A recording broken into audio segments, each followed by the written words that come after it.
안녕하세요. 오늘의 데일리 뉴스레터에 오신 것을 환영합니다. 러시아 영토의 끝자락에는 500년 동안 한국어가 지속적으로 사용되어 온 특별한 땅이 있습니다. 녹둔도는 작지만 역사적인 의미가 깊은 땅으로 한때 한국의 불가분한 일부였습니다. 현재는 러시아에 속해 있지만 녹둔도는 치열한 전투와 한국 역사에서 중요한 사건들이 일어났던 곳입니다. 이곳에서 한국어의 존재는 변동 많은 과거와 한국인의 고향 사랑을 생생하게 증명하는 증거입니다. 전 세계에서 해결되지 못한 영토 분쟁은 그 수를 헤아릴 수 없을 만큼 많습니다. 특히 한국이 포함된 동아시아에서는 무려 10개 이상의 장소에서 국가 간 영토 분쟁이 은밀하지만 치열하게 진행 중인데요. 일본과 러시아 간의 쿠리열도 분쟁, 중국과 동남아시아 간 남중국해 분쟁, 그리고 일본이 억지로 국제사회로 끌어가려는 독도 분쟁까지 타 대륙에서는 찾아볼 수 없는 치열한 영토 분쟁이 유독 동아시아에서는 빈번합니다. 그런데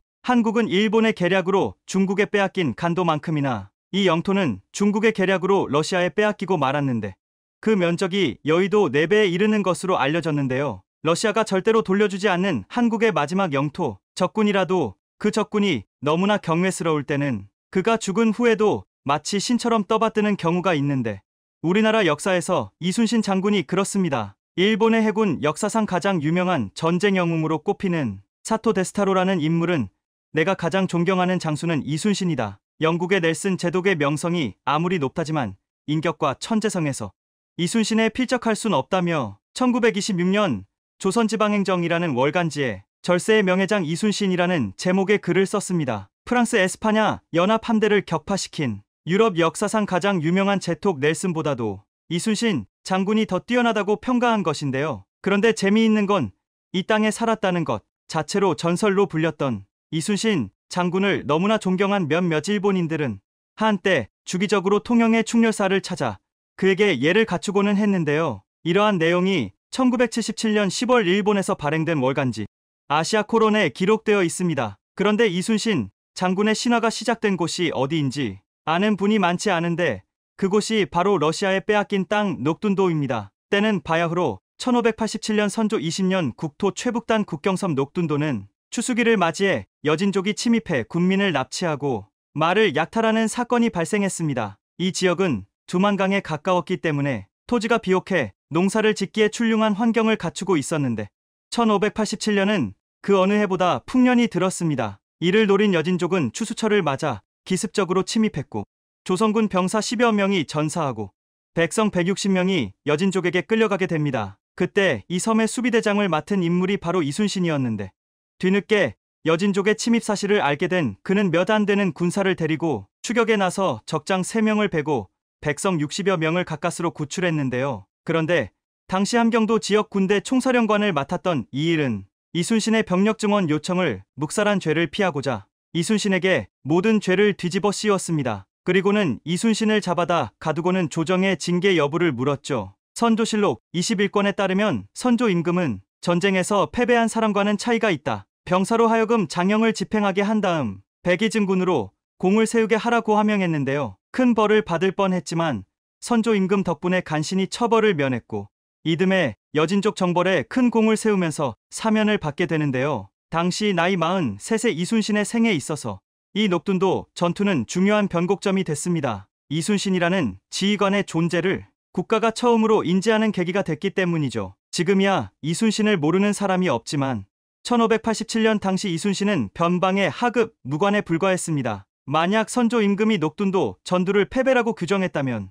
임진왜란에서 귀신 같은 전공을 세운 그의 존재는 없었을 겁니다. 위 일화에서 알 수 있는 내용은 녹둔도는 명백한 조선의 땅이었다는 점입니다. 녹둔도가 처음 우리 역사서에 등장한 것은 세증실록으로 세증은 여진족의 약탈을 막기 위해 길이 1246척에 높이 6척의 녹둔토성을 쌓고 목책을 둘렀습니다. 즉 조선의 최북단 기지였죠. 현재로 따지면 함경북도 경층에 있는 작은 섬인데 전진기지였기 때문에 병사를 제외한 농민은 섬에 거주할 수 없었고 봄가을 춘경추수기에만 출입이 허가됐죠. 그런데 조선의 영토였던 녹둔도는 엎어다 러시아 땅으로 편입된 것일까요? 1860년으로 이동해보겠습니다. 현재 러시아 땅으로 알고 있는 극동지역의 연해주는 한때 발해의 영토였고 일제강점기에는 조국을 잃은 우리 조상들이 망명했던 곳이며 현재는 한반도와 국경을 맞댄 곳입니다. 녹둔도가 러시아 영토가 된 배경에는 청나라와 영국 간 아편전쟁이 자리하고 있는데요. 청나라는 제1차 아편전쟁에서 패배하면서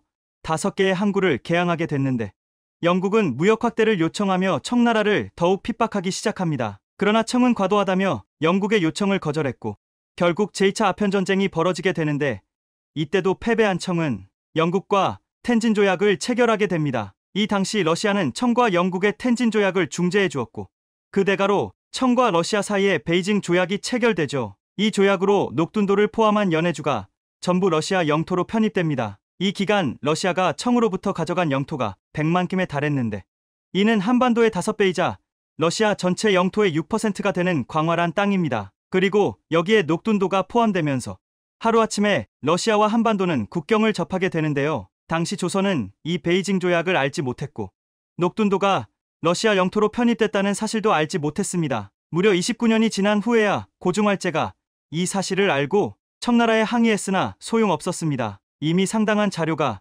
조선의 영토임을 증명하고 있었지만 국력이 약해질 대로 약해진 조선의 주장은 번번이 무시되었죠. 심지어 1937년에는 스탈린 정부가 녹둔도에 거주 중이던 조선인들을 전부 중앙아시아로 강제 이주시킨 후 이곳에 군사기지를 건설했고 이때 중앙아시아로 강제 이주한 이들이 바로 카자흐스탄, 우즈베키스탄 등에 흩어진 고려인입니다. 군사기지를 건설했지만 접근을 금지시킨 탓에 녹둔도는 풀만 무성한 땅으로 변해버렸죠. 사실 녹둔도가 조선의 땅이라는 것은 수없이 많은 지도와 기록으로 남아있습니다. 그러나 섬이 돼 섬이 아닌 탓에 조금씩 다르게 표시되어 있을 뿐이죠. 1861년에 제작된 대동여 지도는 해도로 그리고 있고 1754년에 제작한 비변사 지도는 이를 두만강 하구의 삼각주로 그리고 있습니다. 1759년에 제작된 것으로 추정되는 여지도는 녹둔도를 육지화한 모습으로 그렸는데 각 지도마다 섬으로 그리거나 삼각주로 그리거나 육지처럼 그려지는 방식이 달라진 것은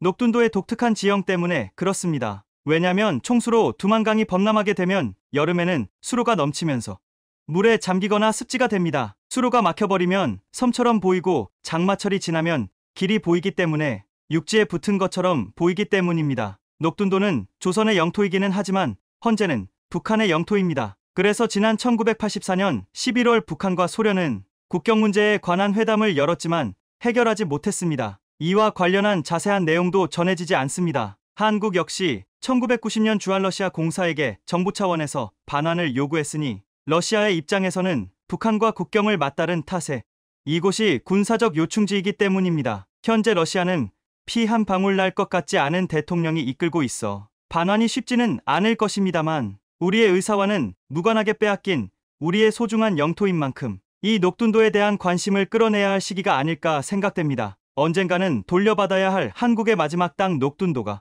한국지도 속으로 반환되길 바라는 마음으로 지난 18일 러시아는 오랜 기간 접전을 벌이던 우크라이나 동부 격전지 아우디우카를 점령했다고 선언했습니다. 세르게이 쇼이구 러시아 국방장관은 푸틴 대통령에게 아우디우카를 장악했다고 보고했으며 푸틴 대통령은 중요한 승리라며 치하했다고 하는데요. 아우디우카는 두 나라 모두 화력을 쏟아부은 최대 격전지로 꼽힙니다. 러시아 기갑부대의 무덤이라고 불릴 정도로 러시아가 엄청난 기갑부대와 군대를 무지성으로 쏟아부었지만 그간 모두 격퇴당하며 점령하지 못한 곳이었습니다. 하지만 결국 우크라이나도 버티는데 한계를 느꼈는지 전략적 철수를 단행한 것인데요. 러시아가 아우디우카에서 우크라이나군의 요새 역할을 했던 코크스화 공장까지 장악했다는 사실이 알려지자 아우디우카 점령은 기정사실이 되었습니다. 이 공장은 유럽에서 가장 큰 화학 공장 중 하나로 개전 초기부터 이곳을 장악하기 위해 두 나라가 수개월간 격렬한 전투를 벌였고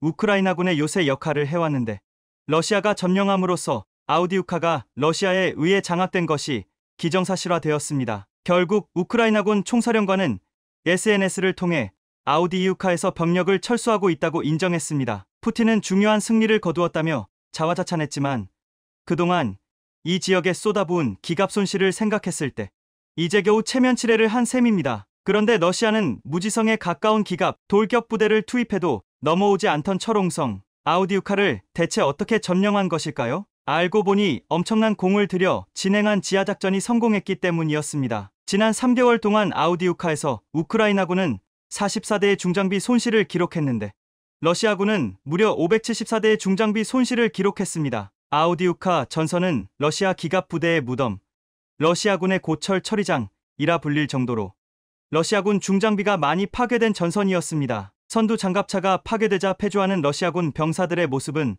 서방 언론들의 주된 조롱의 대상이 되곤 했습니다. 이처럼 러시아군의 물량 공세는 대단했지만 러시아 군인들의 숙련도 부족, 종이처럼 얇은 구식 기갑차, 러시아 군대의 대드론, 방공 부족 등으로 N차 공격은 모두 실패로 돌아갔습니다. 반면 우크라이나는 서방이 제공한 하이마스 등 신버전 무기들로 러시아군의 물량 공세를 막아내고 있었습니다. 그런데 교착 상태에 빠진 아우디우카 전선에서 러시아군은 놀라운 전술을 펼쳤는데 바로 지하 상륙작전이었습니다. 러시아군은 비밀리에 폐 파이프라인을 타고 우크라이나군 후방에 침투하는 작전을 실행했고 이 작전은 성공했습니다. 기갑들의 무지성 돌격을 상대하며 방어선만 지키던 우크라이나군은 갑자기 땅에서 솟아오른 러시아군을 만나고 상당히 당황했다고 합니다. 결국 러시아는 아우디우카 전선 남쪽 방어선에 심대한 타격을 입히는 데 성공했습니다. 엄청난 물량의 포격과 기갑 부대의 N차 공세로도 뚫지 못한 방어선을 보병, 부대 지하 상륙작전으로 뚫은 것인데요. 물론 이 폐파이프라인 지하 상륙작전은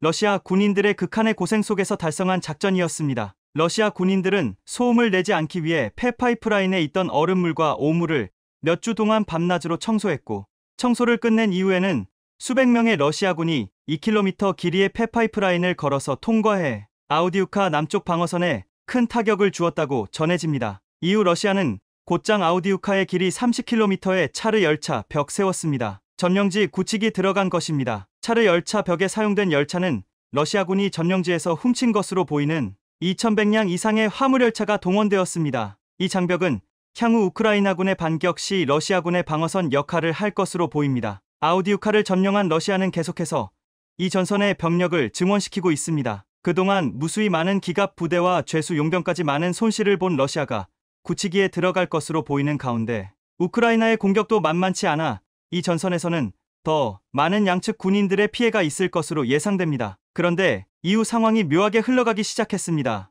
러시아 국방부가 아우디우카를 완전히 점령했다고 한껏 기쁨에 차 있을 때 저 멀리 바다에서 우크라이나가 러시아 흑해함대에 괴멸적 타격을 입힌 것입니다. 여기에서 한 가지 드는 의문은 해군이 없는 우크라이나가 어떻게 러시아 흑해함대를 제압할 수 있었던 것일까요? 지난 14일 우크라이나는 흑해에서 러시아 군함을 격침했다고 발표했습니다. 러시아가 점령 중인 크림반도 남부 도시 알루카의 해안에서 해상드론 공격으로 러시아 군함을 격침시킨 것입니다. 우크라이나 당국이 공개한 영상을 보면 빠른 속도로 러시아 군함에 접근하는 해상드론의 앞부분이 보이고 결국 충돌하며 폭발하는 모습이 확인됩니다. 우크라이나가 쏜 마구라 VO 해상드론의 공격으로 러시아 군함 카이사르 쿠니코프의 왼쪽 측면에 구멍이 나 침몰한 것이었습니다. 이날 우크라이나군은 CNN과의 인터뷰에서 우크라이나군의 공격으로 러시아 흑해함대 3분의 10이 무력화됐다고 주장했습니다. 이처럼 러시아의 흑해함대가 우크라이나군의 주요 타깃이 되는 이유는 크림반도의 전략적 가치와 맞물려 있습니다. 지난 2014년 러시아는 전 세계의 비판에도 불구하고 흑해의 전략적 요충지인 크림반도를 강제 병합했습니다. 군사적으로 보면 크림반도에는 1년 내내 얼지 않는 부동항인 세바스토폴 항구가 있으며 러시아군은 이곳을 흑해함대의 주둔 기지로 활용 중입니다. 이번에 격침된 카이사르 쿠니코프함은 알루카 인근 해안에서 격침됐는데 이곳은 세바스토폴에서 불과 50km 거리에 있는 곳입니다. 러시아 함선들을 공격해 혁혁한 전과를 올리고 있는 마구라 VO 해상드론은 우크라이나 국영기업이 개발한 제품이었습니다. 이 해상드론은 원격으로 제어되며 정찰 및 감시 임무에도 사용되는데 최소 300kg이 넘는 폭발물을 싣고 최고 80km까지 속도를 낼 수 있으며 공격 범위는 800km에 달합니다. 이번에 카이사르 쿠니코프함이 격침되는 영상을 보면 과거 우크라이나군의 해상드론 공격으로 러시아 군함들이 격침되는 영상과 거의 비슷한 것으로 러시아군으로서는 똑같은 전략에 똑같이 당한 셈입니다. 개전 초만 해도 러시아 흑해함대는 우크라이나 연안을 제 집처럼 드나들며 미사일을 쏘아댔습니다. 하지만 시간이 지날수록 흑해함대는 일부 군함을 러시아 본토로 후퇴시키는 등 행동 반경이 갈수록 좁아지는 모습을 보여왔습니다. 흑해함대의 모항이 있는 크림반도가 우크라이나군이 보유한 서방제 장거리 공대지 미사일의 사정거리에 들어간 데다 드론 보트의 위협이 갈수록 커졌기 때문인데요. 실제로 지난 1일에도 우크라이나군은 크림반도의 도누줄라프 호수에서 같은 해상 드론으로 러시아의 미사일 호위함인 콜베트함을 파괴했고, 얼마 전 우크라이나의 특수부대 요원들이 운용한 드론 보트 6대에 러시아 초계함 이바노베츠호가 격침되기도 했습니다. 그러니까 해군이 없는 우크라이나가 드론만 가지고 흑해에서 우위를 점한 셈입니다. CNN은 우크라이나는 사실상 자체 해군이 없지만 기술 혁신, 대담함, 러시아 무능으로 흑해 대부분에서 우위를 점하고 있다. 현재 우크라이나는 이 지역에서 러시아 전체 흑해함대의 3분의 1에 해당하는 러시아 해군 함정 20척 이상을 파괴하거나 무력화했다고 보도했습니다. 이들의 접근을 막는 적절한 조치를 취하지 않는다는 비판은 러시아 내부에서 계속되어 왔습니다. 하지만 적절한 조치 없이 계속 해상 드론에 당하고 있는 것인데요. 우크라이나는 흑해에서 전공 덕분에 오데사를 비롯해 흑해 항구에서 곡물 수출을 할 수 있는 해상 통로를 확보했습니다. 엄청난 군비 지출로 재정 수입이 바닥난 우크라이나 입장에서 해상 곡물 수출로는 지난해 7월 흑해 곡물 수출 협정이 만료한 뒤 단비 같은 존재입니다. 우크라이나 농업계는 곡물 수출량이 전쟁 전 수준에 가깝게 회복했다고 반겼습니다. 객관적인 전력으로는 열악하지만 이처럼 상대에게 결정적인 타격을 줄 수 있는 해상 드론의 활용 능력은 우리 해군도 반드시 벤치마킹해야 할 부분입니다. 이처럼 러시아가 결국 아우디우카를 장악하기는 했지만 수개월 동안 엄청난 물량은 쏟아부은 결과치고는 어딘지 부족한 느낌입니다. 결국 최근 푸틴은 초조함을 드러내듯 해서는 안 될 무리수까지 두었습니다.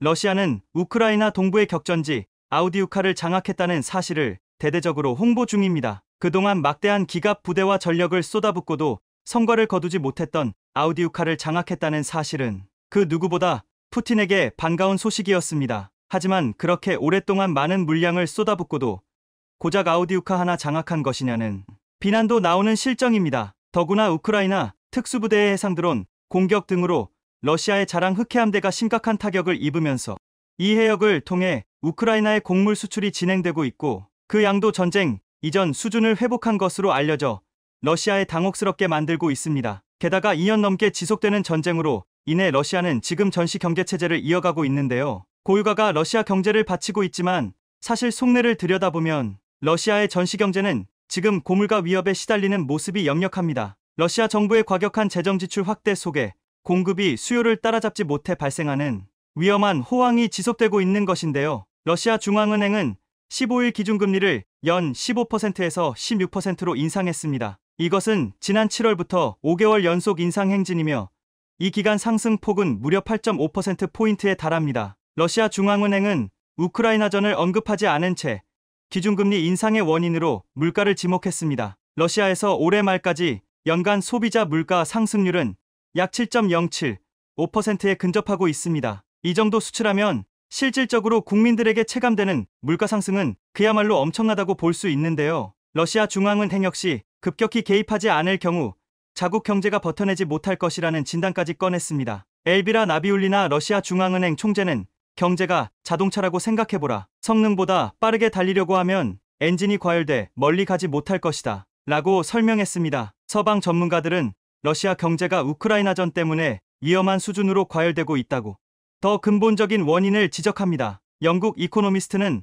러시아가 전쟁 직후부터 고물가에 대처해왔으나 이제는 통제력을 잃어가고 있는 형국이라고 지적했습니다. 전문가들은 전쟁 때문에 비롯된 러시아의 물가 상승에 복합적 요인이 작용하고 있다고 봅니다. 일단 작년 물가 상승은 러시아 통화인 루블화 가치가 달러 대비 15% 떨어지면서 수입 물품 가격이 오른 데 기인했습니다. 그러나 올해에는 루블화 가치가 러시아의 자본 통제로 안정되면서 수입품의 가격은 전쟁 전 수준으로 돌아갔습니다. 올해 소비자 물가를 밀어 올리는 가장 큰 요인은 돈이 너무 많이 풀리고 있다는 관측이 지배적입니다. 러시아 정부는 전시경제를 떠받칠 목적으로 국방을 중심으로 재정 지출을 늘려가고 있는데요. 지난해 러시아 국방비 예산은 전체 공공 예산의 약 3분의 1을 차지했습니다. 이는 2010-2022년 전체 예산 대비 국방비 비율이 13.923%에 그친 것과 뚜렷하게 대비됩니다. 러시아는 내년 국방비로도 전체 예산의 3분의 1에 해당하는 10조 8천억 루블,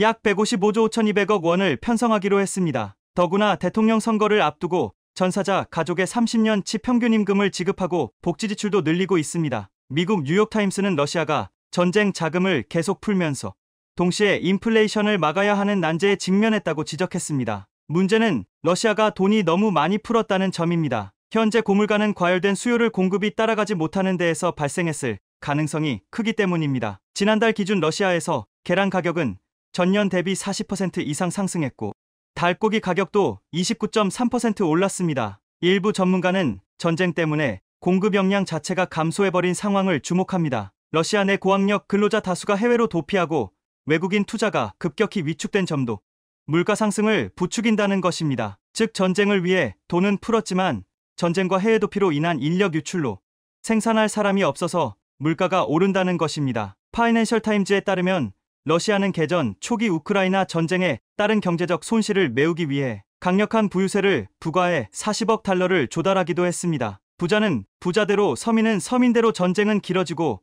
고통의 끝은 보이지 않고 있는데요. 이런 상황에서 대통령 선거를 앞둔 푸틴은 무리수를 두고 말았습니다. 러시아 반정부 운동가 알렉세이 나발리가 지난 16일 시베리아 교도소에서 돌연 사망하면서 그동안 이스라엘 하마스 전쟁으로 인해 우크라이나가 잊혀져 가고 있었는데 우크라이나 지원에 소극적이었던 서방 국가들이 이 사건을 계기로 다시 추가로 무기를 지원하겠다고 나섰으며 더욱더 러시아를 제재해야 한다는 목소리를 내고 있기 때문입니다. 미국 정치 전문 매체 폴리티코에 따르면 독일 연방하원 국방위원회 위원장은 우크라이나에 더 많이 무기를 지원하라고 올라프 숄츠 총리를 압박했습니다. 하지만 독일은 타우러스가 실전에 배치돼 러시아 영토를 직접 타격할 경우 전쟁이 확대될 것으로 우려에 주저하고 있는 상황입니다. 또한 러시아군이 타우러스 부품을 수거해 역설계할 가능성도 독일이 걱정하는 부분입니다. 벤 호지스 전 유럽 주둔 미군 사령관은 러시아 공격의 압박이 커지고 있는 시점에 독일의 타우러스가 전달되면 우크라이나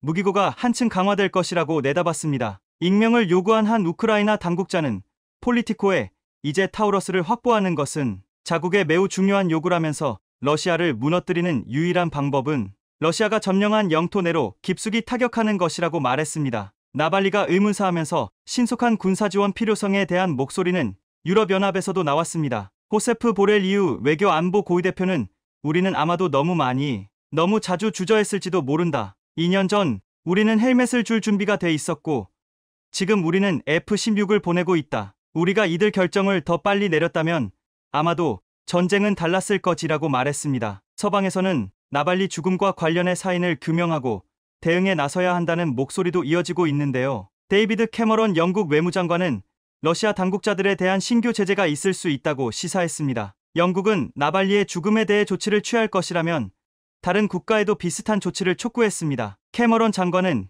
이날 모넨 안보회의에서도 러시아의 나발리가 어떻게 사망했는지 완전히 분명하게 밝히라고 요구하면서 각국의 우크라이나 재건 비용 충당을 위해 현재 서방에 있는 러시아 중앙은행 자산을 압류할 것을 거듭 촉구했습니다. 서방에서는 나발리의 사망을 의문사로 규정하며 푸틴 러시아 대통령의 책임이라고 비판하고 있습니다. 궁지에 몰린 푸틴은 결국 선을 넘는 조치를 단행했습니다. 러시아가 최근 우크라이나 공습에 극초음속 미사일 치르콘을 처음으로 사용했다는 분석이 나온 겁니다. 키이우 포렌식과학연구소의 올렉산드르 루빈 소장은 지난 7일 러시아군이 우크라이나 공격에 사용한 미사일이 3M22 치르콘 미사일로 추정된다고 밝혔습니다. 루빈 소장은 당시 수집된 포격 잔해물을 분석한 영상을 올리며 3M22 치르콘 미사일이 사용됐다는 사실은 부품과 파편의 모습, 해당 무기 유형의 특징으로 입증될 수 있다고 설명했습니다. 일부 부품은 러시아군이 사용하는 다양한 유형의 로켓에 호환될 수 있지만 이번에 발견된 제트 엔진과 조향 장치 잔해의 경우 치르콘 미사일에만 사용되는 부품으로 추정할 수 있는 특징이 관찰됐다는 것이었습니다. 특히 여러 부품에서 치르콘 미사일을 가리키는 3M22 표기가 보인다고 밝혔습니다. 러시아는 치르콘 미사일의 사거리가 1000km에 이르며 음속의 9배인 마하 9까지 속도를 낼 수 있다고 주장합니다. 치르콘은 어마어마한 시속으로 거의 9,900km를 날아오지만 레이더에도 포착되지 않아 미국 패트리어트 미사일로도 막기 힘든 가공할 무기로 알려져 있는데요. 러시아가 만일 우크라이나에 치르콘 미사일을 사용한 것이 사실로 확인될 경우 일단 우크라이나 입장에서는 상대적으로 취약하다는 평가를 받는 방공망 전력을 보강할 필요성이 더욱 높아질 것으로 보입니다. 일각에서는 치르콘 극초음속 미사일은 생산 비용이 너무 높아 러시아도 충분한 양을 생산하지 못했을 가능성이 크다며 이 미사일 사용은 우선 순위에 있어 러시아 지상군 재건에 밀릴 가능성이 크다고 분석하기도 하는데요. 워낙 기갑 부대와 지상군을 아우디우카에 쏟아부어 안 그래도 지상군 재건이 시급한 러시아가 한 발만 쏴도 비용이 어마어마한 츠르콘을 우크라이나 전에 사용하기에는 너무 위험, 부담이 클 것이란 겁니다. 또한 러시아의 극초음속 미사일이 과대포장되었고 실전에서 사용하기 어렵다는 분석도 있습니다. 러시아가 아직까지 츠르콘 미사일 발사 이후 어떤 성과를 거뒀는지 발표하지 않고 있기 때문입니다. 중간에 격추되었을 수도 있고 엉뚱한 곳에 떨어졌을 가능성도 있습니다. 분명한 사실은 제대로 활약했다면 러시아가 이처럼 조용하지 않을 것이기 때문입니다. 과연 러시아의 극초음속 미사일은 엄청난 위력을 가지고 있는 것인지 아니면 과대포장되어 실전에서 쓸 수 없는 수준인 것인지 정확한 사실은 러시아만 알고 있을 것입니다. 최근 프랑스 군사 전문지 메타 디펜스는 KF-21 2020 양산 소식이 알려지자 기다렸다는 듯이 KF-21을 깎아내리는 기사를 게재했습니다. 한국이 우선 20대를 먼저 올 6월까지 계약하고 나머지 20대는 추가 검증을 거친 뒤 내년에 계약한다는 방침을 발표하자 프랑스 언론 매체 메타 디펜스는 KF-21 보람에 겉보기에만 모범적이었던 4.5세대 전투기였다라는 기사를 통해 KF-21이 개발 과정에서 난제들을 만나 실제로 구현되기 어려운 현실적 문제들에 처해 있을 수도 있다며 한국의 KF-21 개발 사업에 무슨 문제라도 있는 것이냐 날선 비판을 했습니다. 프랑스 매체의 갑작스런 KF-21 깎아내리기는 프랑스 라팔 전투기의 강력한 경쟁자로 KF-21이 떠오르자 이를 견제하기 위한 것이 아니냐는 분석이 제기됐는데요. 그런데 프랑스의 숨은 의도와 달리 반전이 일어났습니다. KF-21을 깎아내리는데 주력하는 프랑스 언론과는 달리 KF-21의 2020 양산을 오히려 긍정적으로 평가하는 보도가 영국에서 나온 것입니다. KF-21 보람의 전투기의 양산 결정과 그 의미에 대해 프랑스 군사 전문지와는 전혀 다른 영국 데이터 분석 기관의 기고문은 어떤 내용이며 한국과 독일이 추진하고 있는 KF-21과 타우러스 미사일의 콜라보는 어떤 파괴력을 갖는 것인지 오늘은 이 소식 자세히 전해드립니다. 글로벌 데이터는 영국 런던에 있는 데이터 분석 및 컨설팅 회사입니다. 그런데 이 데이터 분석 회사가 지난 4월 8일 이런 기고문을 올려 KF-21 2020 양산을 깎아내린 프랑스 매체의 콜을 납작하게 만들었습니다. 최근 한국은 릴의 국방력을 강화하는 조치로 KF-21 보람의 전투기 20대에 대한 양산을 승인했다. KF-21 양산 승인의 진정한 의미는 무엇일까? KF-21 양산 승인은 대한민국의 수많은 방산 수출 기회를 열어주는 개가 될 수 있을 뿐 아니라 대한민국을 세계 방산 시장의 강자로 만드는 기반이 될 것이란 점이다. 한국은 2032년까지 KF-21 블록 2버전은 80대를 추가 배치할 것이라고 밝혔다. 최근 몇 년 동안 전 세계 공군은 스텔스와 무인기 기술 역량 확보를 위해 최선을 다하고 있다. 이런 관점에서 KF-21의 스텔스 설계로 한국항공우주산업 KAI는 앞으로 새로운 수출 기회를 제공할 것이다. KF-21의 양산이 시작되면 한국의 방위산업은 중요한 진전을 이룰 것이며 이것은 한국이 아시아 태평양 지역에서 스텔스 전투기를 설계하고 배치하는 몇 안 되는 국가 중 하나로 자리매김하는 것을 의미한다. 북한의 지속적인 위협에 직면한 한국의 전반적인 목표는 주권 영토를 보호하는 동시에 자체 방산 제조 역량을 개발하는 것이다. 더욱이 KF-21 양산으로 해외 공급업체에 대한 의존도를 줄임으로써 한국의 국방 분야의 자립을 촉진할 것이며 우방국으로의 수출 기회도 열어줄 것이다. 무엇보다 최신 항공기 보유 현황 대시보드에 따르면 한국 공군이 보유한 현역 항공기의 84%가 평균 기령이 30년 미만인 항공기인 것으로 나타났다. 신형 KF-21 항공기의 도입으로 구형 장비가 단계적으로 퇴역함에 따라 한국 고정익 항공기의 평균 기령은 더욱 낮아질 것으로 예상된다. 즉, KF-21 보람의 양산 확정은 대한민국이 국산 기술로 초음속 전투기를 만드는 나라가 되었으며 이것은 한국이 해외 의존도를 줄이고 자체 방산 제조 역량을 개발해 수출 기회를 프랑스 매체 메타디펜스와는 전혀 다르게 KF-21 보람의 2020 양산과 한국 방위산업의 미래에 대해 긍정적인 전망을 해놓고 있습니다. 누구의 말이 맞는 것일까요? 영국 글로벌 데이터의 분석이 더 현실적으로 보입니다. 최근 한국의 KF-21은 한층 더 업그레이드 될 수 있는 제안도 받았습니다. 한국 공군은 아시아에서 유일하게 독일의 장거리 공대지 미사일 타우러스 350K를 구매해 260여 발을 보유하고 있는 나라입니다. 현재 독일의 타우러스 미사일은 유럽에서 가장 원하는 장거리 미사일입니다. 영국, 프랑스, 미국은 러시아와 싸우는 우크라이나군에 장거리 미사일을 공급했습니다. 그런데 우크라군이 원하는 것은 바로 독일 타우러스 시스템이었습니다. 독일이 만드는 타우러스의 진정한 차별점은 메피스토 지능형 탄두 시스템에 있습니다. 설정된 시간이 지나면 폭발하는 기존 탄두와 달리 메피스토는 여러 층의 물질을 관통할 수 있고 탄두를 작동시키는 신관 퓨즈 최적 지점에서 폭발하도록 프로그래밍할 수 있어 교량이나 벙커 같은 구조물에 최대 피해를 줄 수 있습니다. 그래서 그렇게 우크라이나가 타우러스 시스템을 지원해 달라고 목을 메고 있는 것인데요. 또 타우러스 미사일은 터보팬 엔진으로 구동되기 때문에 터보제트 엔진으로 구동되는 스톰 섀도우 스칼프 이지 미사일보다 더 많은 공기를 불어넣어 사거리가 길어집니다. 전문가들은 타우러스가 영국 프랑스의 경쟁 미사일보다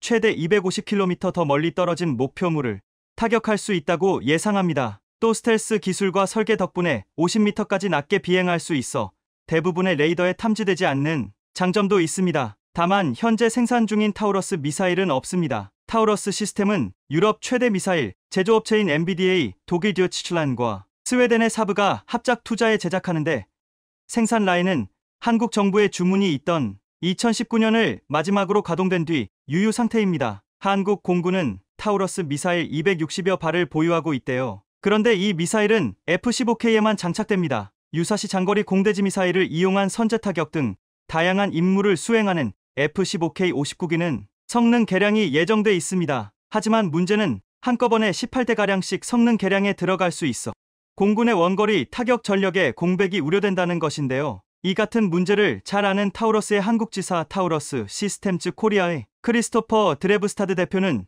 최근 인터뷰에서 이같이 말했습니다. 타우러스 350K를 장착해 운용하는 F-15K 전투기의 임무를 분산하기 위해서라도 여러 전투기에 타우러스 미사일을 장착해 운용할 필요가 있다. 따라서 한국형 전투기 KF-21과 KF-16 전투기에 타우러스 장거리 공대지 미사일 장착을 위한 체계 통합 기술을 지원할 의사가 있다. 타우러스는 한국 방산 기업 LIG넥스원과 장거리 공대지 미사일 공동 개발을 추진 중인데요. 여기에서 한 발 더 나아가 타우러스 대표가 KF-21이 타우러스 350K를 운용하는 백업용 전투기 역할을 할 수 있도록 F-15K 외에 다른 전투기에서도 활용할 수 있는 방안을 고민해 볼 것을 한국 측에 제안하고 싶다. 타우러스 측은 독일 정부와 함께 기꺼이 한국과 독일의 협력을 지원할 뜻이 있다고 밝힌 것입니다. 지금 타우러스 미사일은 돈 주고도 못 사는 명품이 되었습니다. 한번 생산하려면 부품부터 만들어야 해서 최소 2년은 걸리기 때문입니다. 그런데 타우러스의 마지막 생산 물량을 도입한 나라가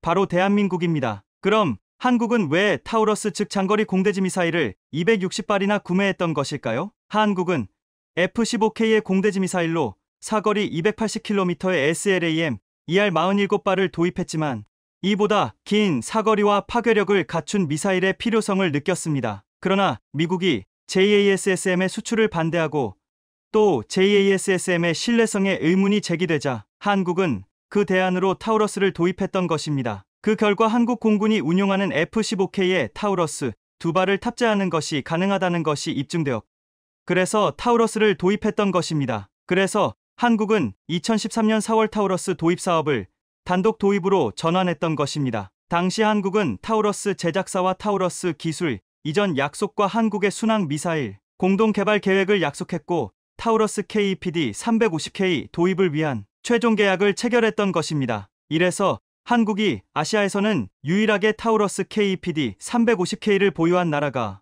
되었던 것인데요. 그러니까 한국은 보유하고 싶어도 못하는 타우러스를 260발이나 보유하고 있으면서 타우러스 개발사와 차세대 버전을 공동 개발할 수 있는 위치에 있는 것입니다. 러시아 우크라이나 전쟁은 기존의 전쟁 문법이 꼭 들어맞는 것은 아니라는 점을 확인시켜주기도 했지만 이 한 가지는 변함이 없다는 것을 인식시켜 주었습니다. 바로 제공권에서 우위를 점한 나라가 전황을 확실히 바꿀 수 있고 전쟁에서 우위를 점할 수 있다는 점입니다. 한국도 이 점을 일찌감치 인식하고 스탠오프 방식의 초정밀 장거리 공대지 미사일을 개발하고 있는데요. KPD-350K2, 속칭 타우러스2입니다. 원래 타우러스는 독일과 스웨덴 등 범유럽에서 개발 제작한 것이지만 타우러스2는 한국에서 개발 중이라는 점도 한국의 저력을 보여줍니다. 현재 한국과 타우러스 개발사는 기존 타우러스의 무게를 줄여 F-16이나 경공격기인 FA-50에도 장착하여 운영이 가능하도록 논의 중이며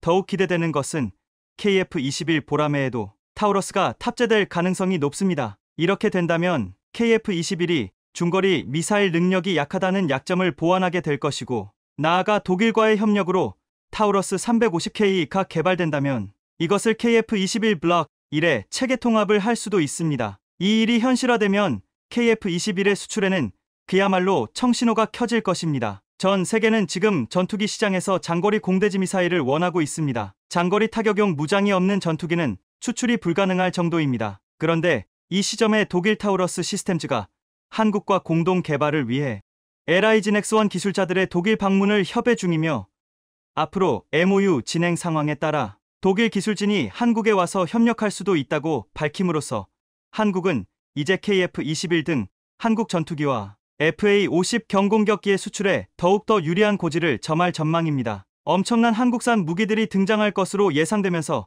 큰 기대를 모으고 있습니다. 건군 75주년 국군의 날 기념행사가 오는 26일 서울 한복판에서 열리는데, 서울 숭례문과 광화문 일대에서 시가행진이 펼쳐집니다. 여기에 고물미사일이라 불리는 현무5가 처음으로 일반에 공개되고, 장거리 지대공 미사일의 SAM도 실물로 대중에게 처음으로 선보일 예정입니다. 그런데 지금 이보다 가장 기대를 모으면서 보는 순간 감격스러울 것이라고 말하는 장면은 한국이 처음으로 만든 한국형 전투기 KF-21이 상공을 나는 모습을 국민들이 보는 순간입니다. KF-21은 아직 개발이 완료되지 않았지만 국군의 날 축하 비행에 등장할 예정입니다. 공군이 선보이는 공중분열의 KF-21이 선두에 선다고 했습니다. 그 뒤로 F-35A, FA-50 등 6종의 21대의 전투기가 편대 비행에 나설 것이라고 했습니다. KF-21은 그동안 우리 기술로는 절대 만들 수 없다는 비관론과 엄청난 반대에도 한국이 만들어낸 한국형 전투기로 예상과 달리 엄청난 속도로 개발되고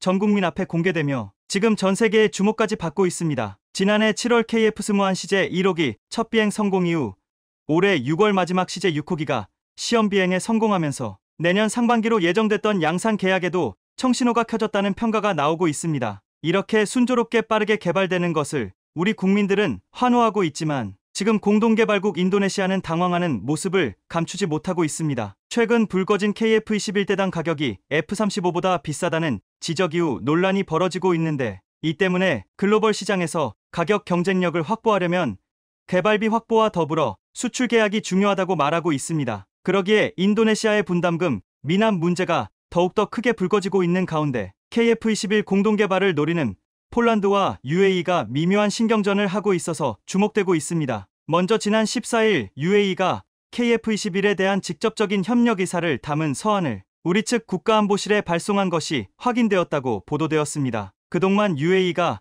KF-21에 대한 관심을 지속적으로 보여온 것으로 알려졌으나 직접 우리 측에 협력을 요청한 게 확인된 것은 이번이 처음이었습니다. 알려진 바에 의하면 인도네시아가 납부하지 않은 금액을 UAE가 내면서 공동개발국이 되겠다는 것입니다. UAE는 이미 한국과의 공동개발이 얼마나 대단한지를 어떤 나라보다 잘 알고 있는 국가입니다. 2017년부터 일본이 독자 개발에 자랑하던 C수송기 도입을 추진하다가 기술적인 문제가 생기자 바로 한국항공우주산업과 함께 다목적 수송기 국제공동개발 사업을 계약했습니다. 총 개발비가 수조 원, 양산비가 수십조 원인데 UAE는 개발비의 상당 부분을 투자하겠다고 말했습니다. 그만큼 한국을 믿을 만한 파트너로 여기고 있는 것입니다. 그런데 UAE가 인니를 제치고 1차 개발에서까지 분담금을 내겠다고 나오자 인니도 당황했지만 폴란드가 조급해진 모습을 보이고 있습니다. 폴란드도 지난해부터 KF-21 개발 과정을 주시하면서 도입을 검토한다고 말했는데, 장기간 분담금을 체납한 인도네시아 지분을 인수하고 블록이부터는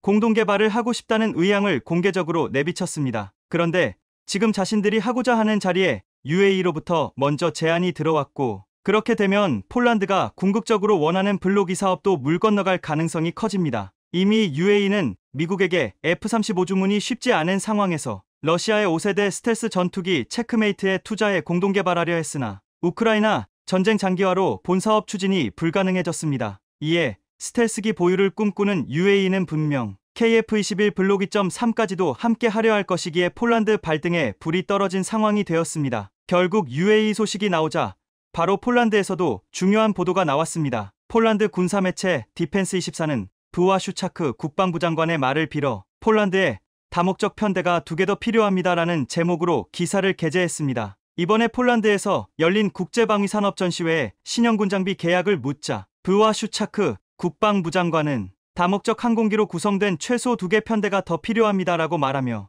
또한 어떤 종류의 비행기가 될 것인지에 대해 세부적인 작업을 진행하고 있다고 말했습니다. 현재 4개의 회사가 폴란드를 위한 추가 비행기 2개 편대, 즉 32기의 전투기에 대한 계약을 놓고 경쟁하고 있다고 말했습니다. 여기에는 유로파이터 타이푼, F-15EX, F-35A, KF-21 4개의 기종이 거론되었습니다. 그런데 타이푼은 서유럽 생산 라인의 전투기만 신속하게 배송될 수 있어 문제가 있고 F-15EX는 유럽의 설계보다 구매 비용이 더 비싸고 F-35나 F-16은 배송받는데 많은 시간이 걸린다고 했습니다. 이 매체는 KF-21 블록1은 현재 개발 중이라 제외되지만 장기적인 협력이 고려되고 있다며 의미심장한 말을 했습니다. 결국 이 말은 한국이 KF-21 블록 1 개발에 성공하고 블록 2까지 만들어낸다면 이것이 가장 적합한 전투기가 될 것이라고 말하는 듯 했습니다. 즉, 이렇게 되면 32기의 KF-21을 사겠다는 말이었습니다. 하지만 이것이 실현되려면 우선 UAE와 경쟁에 인도네시아가 빠지는 공동개발국의 자리를 점하는 것이 먼저입니다. 인도네시아도 지금 UAE의 재만을 집중 보도하며 인도네시아 매체 조나자카르타는 지난 14일 UAE가 투자 비용을 즉시 지불하겠다고 통보한 것이 매우 놀랍다라고 표현했습니다. 재미있는 것은 얼마 전까지만 해도 인도네시아는 한국이 KF-21을 공동 개발하면서 핵심 기술인 AESA 레이더 기술을 안 주는 게 문제라고 했습니다. 실제로 인도네시아 정부는 현지 언론을 통해 한국이 합의 내용과 달리 AESA 레이더와 적외선 탑색 추적 장치 IRST 등 첨단 핵심 기술 이전에 인색하다는 내용의 언론 플레이를 해왔습니다. 이들은 한국이 기술 이전 약속을 이행하지 않고 파트너인 인도네시아를 비난하기 때문에 지불이 늦어진 것이 분명하다라고 말하기도 했습니다. 하지만 당초의 공동개발에 대한 계약을 체결하면서 이 기술을 주는 내용은 없었습니다. 그럼에도 생패를 부리는 인도네시아는 지난 4일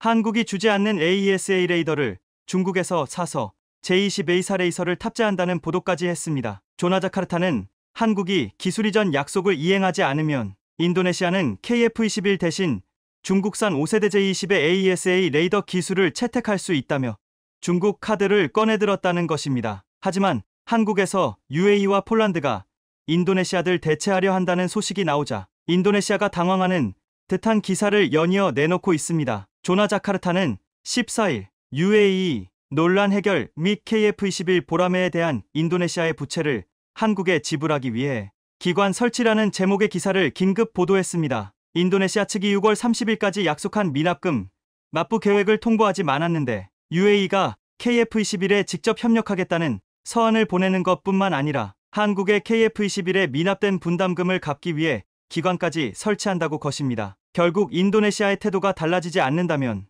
한국 KF-21에 그려진 공동개발국의 국기가 조만간 달라질 것으로 보이고 있습니다. 인도네시아는 자신들이 선택한 4세대 전투기 라팔과 F-15EX를 구매한 것이 현명한 선택이라며 폴란드도 한국산이 아닌 F-15EX 도입을 검토해야 한다고 주제넘는 훈수를 두었습니다. 일각에서는 이러한 인도네시아는 동남아와 중동의 많은 국가들이 원하는 스텔스 전투기를 결코 보유하지 못할 것이라고 말하고 있습니다. KF-21 블록 1은 4.5세대라 불리며 사실상 맘만 먹으면 스텔스 기능을 제대로 넣을 수 있다고 말하고 있습니다. 블록 3에서는 마하 이상의 완전한 F-22 수준의 스텔스기로 만들겠다고 했는데 블록 1.2에서 그렇게 하지 못한 이유는 미국의 눈치를 봐야 했기 때문이라는 시각이 있습니다. KF-21에는 미국산 엔진을 쓰기 때문에 당장 미국 전투기 수출의 경쟁자가 될 수도 있어 이를 쉽게 허용할 리가 없을 것이라고 했습니다. 또한 많은 나라들에게 KF-21을 팔 때 여러 가지 이유로 엔진을 공급하는 미국이 반대하면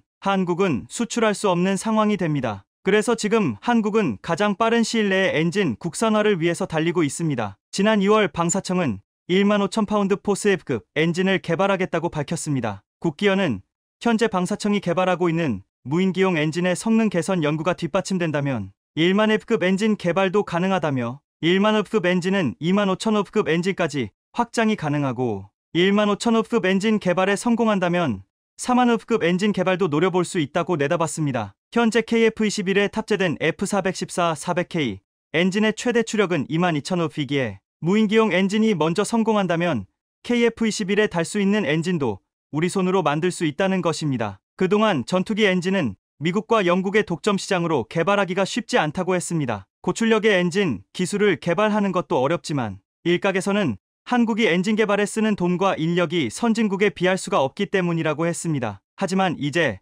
정부와 군, 그리고 엔진 시장에서 국산화를 이뤄낸 한국의 대기업들이 뛰어들고 있습니다. 지난 40여 년간 9,800대의 항공 엔진을 생산하고 누리호 엔진을 전량 담당했던 한화에어로스페이스, 항공 엔진 핵심 소재 국산화에 나섰습니다. 한화는 지금 KF-21의 심장 미국산 F414 엔진을 생산하고 있는데 이를 통해 앞으로 KF-21에 들어가는 한국산 엔진 개발까지 하겠다는 것입니다. 또한 발전용 가스터빈 국산화에 성공한 두산에너지빌리티가 사업 영역을 확장해 항공용 가스터빈 엔진에 도전하고 있습니다. 먼저 무인기 가오리에 들어갈 항공용 가스터빈 엔진이 목표인데 이것이 성공하면 유인기까지 노릴 전망입니다. 미국은 지난 2015년 한국이 KF-21을 만든다고 하자 핵심 4개의 기술은 줄 수 없다고 했습니다. 미국 록히드 마틴은 한국을 무시하며 절대 하지 못할 것이라고 했지만 한국은 불과 7년 만에 이를 해냈습니다. 미국 록히드 마틴 기술자들은 한국의 KF-21 개발에 처음에는